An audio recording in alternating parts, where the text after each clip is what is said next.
बड़ा गर्व था कर्ण को अपनी धनुर्विद्या पर। वो सर्वदा मुझसे बराबरी करने का दुस्साहस करता था, परंतु वो मेरे बराबर तो क्या, मेरे चरणों की धूल के बराबर भी नहीं था।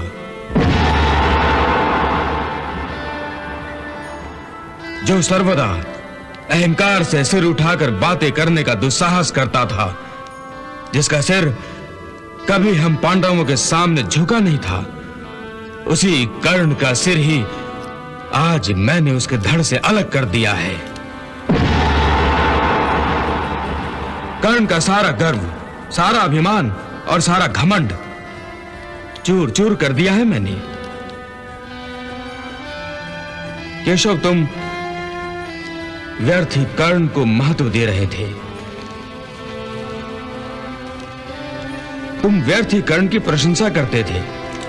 अरे, मैंने तो उसे बार बार पराजित किया था, बार बार, हर बार। कर्ण तुमसे बार बार पराजित हुआ है, परंतु इसका अर्थ यह नहीं कि कर्ण एक श्रेष्ठ योद्धा नहीं था। तुम कहना क्या चाहते हो केशव?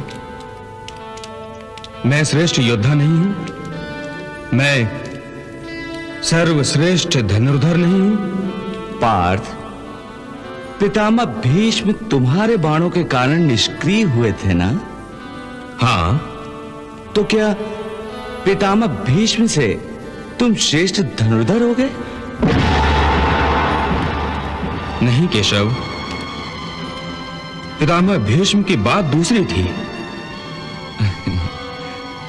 पितामह भीष्म से मैं श्रेष्ठ कभी नहीं था, कभी नहीं, परंतु कर्ण से मैं अवश्य श्रेष्ठ हूं।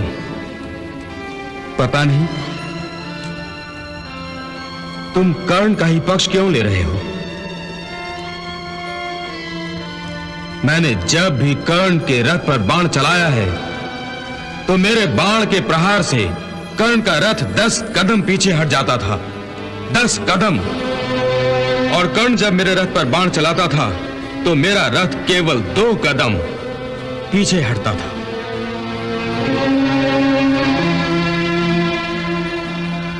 फिर भी तुम कर्ण की प्रशंसा में वाह वाह करते थे, मेरी नहीं।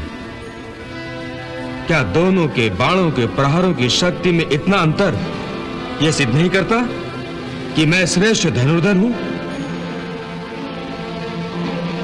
नहीं। नहीं? परंतु क्यों केशव? पार्थ, तुम मेरे मित्र हो, मेरे सखा हो, तुम मुझे सबसे अधिक प्रिय हो, इसलिए मैंने तुमसे कभी कुछ भी नहीं छुपाया है, यहां तक कि अपना दिव्य विराट रूप तक दिखाया है तुम्हें। तुम तो मुझे पहचानते हो, जानते हो कि मैं कौन हूं।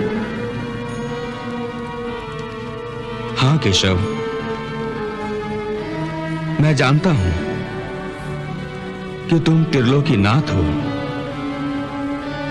तो फिर तुम्हारे जिस रथ पर मैं त्रिलोक का भार लेकर स्वयं बैठा था, क्या उस रथ को कोई अणुमात्र भी पीछे हटा सकता था? नहीं ना? तो फिर कर्ण जब अपने हर प्रहार पर तुम्हारे रथ को केवल 2 कदम पीछे हटा देता था, और तुम उसके रथ को 10 कदम पीछे हटा देते थे, तो तुम ही निर्णय लो पार्थ, किसके बाणों में अधिक शक्ति थी?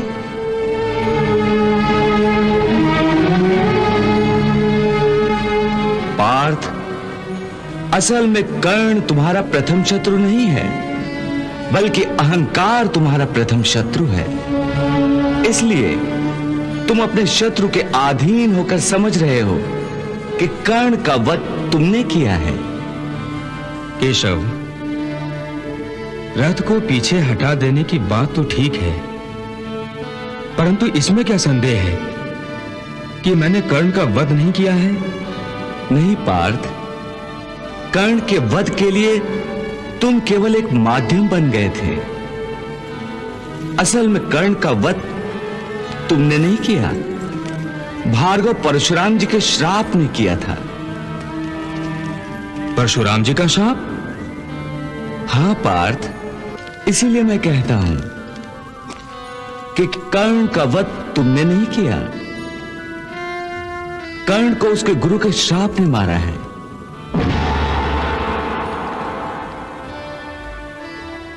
पार्थ, इसी श्राप के कारण कर्ण की मृत्यु हुई है। सूर्य देवता के प्रदान किए हुए कवच कुंडलों की भांति ये दो श्राप कर्ण के जीवन का अटूट हिस्सा बन चुके थे। और इससे भी बड़ा सत्य यह है कि ये युद्ध कर्ण ने जानबूझकर हारा है। ये क्या कह रहे हो केशव? हां पार्थ, तुम नहीं जानते, कर्ण के सेनापति बनते ही मैं उसके शिविर में गया था। कर्ण के शिविर में? परंतु क्यों? उसे धर्म के मार्ग पर आने का निमंत्रण देने। मैंने उसे अधर्म का साथ छोड़कर पांडवों की ओर से लड़ने के लिए कहा था, परंतु उसने कहा कि भले ही दुर्योधन अधर्म के पथ पर हो, फिर भी दुर्योधन से मित्रता निभाना उसका प्रथम धर्म है।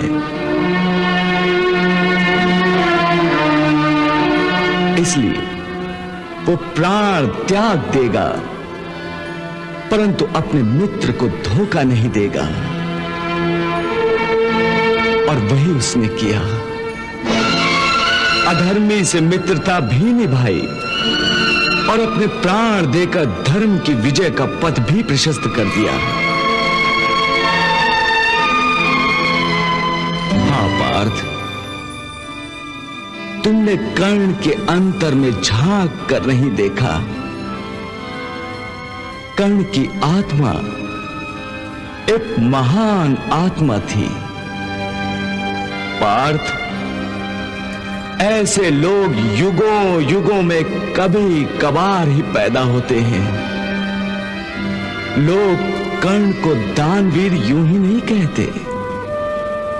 जाते जाते भी उसने अपना दान धर्म निभाया। पांडवों अर्थात धर्म के हित में उसने अपने प्राण दान कर दिए। पार्थ, यदि कभी तुम्हें कर्ण के जीवन के पूर्ण सत्य का पता चलेगा तो तुम स्वयं धरती पर सिर रखकर उसे प्रणाम करोगे।